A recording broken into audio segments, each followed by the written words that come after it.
Ce que j'aime particulièrement, c'est quand je découvre leur sens de l'humour.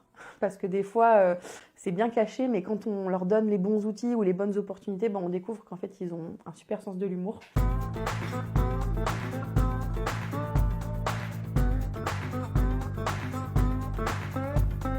L'orthophoniste, c'est le thérapeute, le rééducateur du langage, de la communication, mais pas que.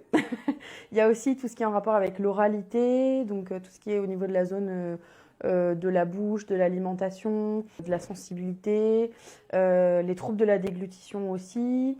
En fait, c'est un métier qui est super vaste. Je suis en train de me réfléchir là. Par exemple, pour les troubles de la déglutition, on va adapter les régimes alimentaires.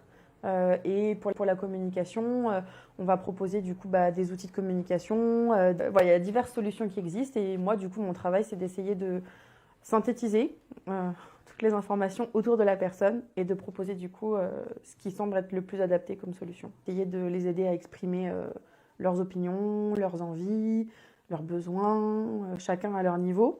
Une fois, je suis venue dans mon bureau avec une petite fille que j'ai en séance. Et d'habitude, elle est toujours super contente de venir en orthophonie.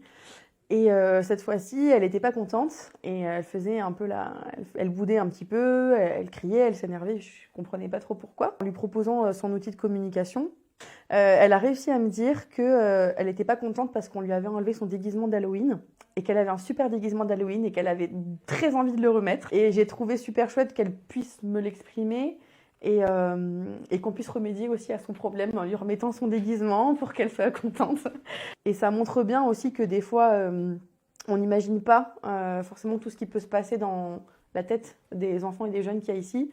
Des fois, on propose nous des solutions un peu pratiques. On dit voilà, soit il est mal installé, soit il y a ça, mais des fois en fait c'est d'autres choses qu'on ne pourrait pas imaginer.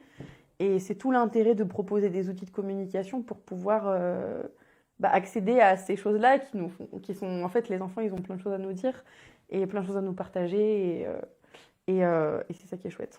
Voilà.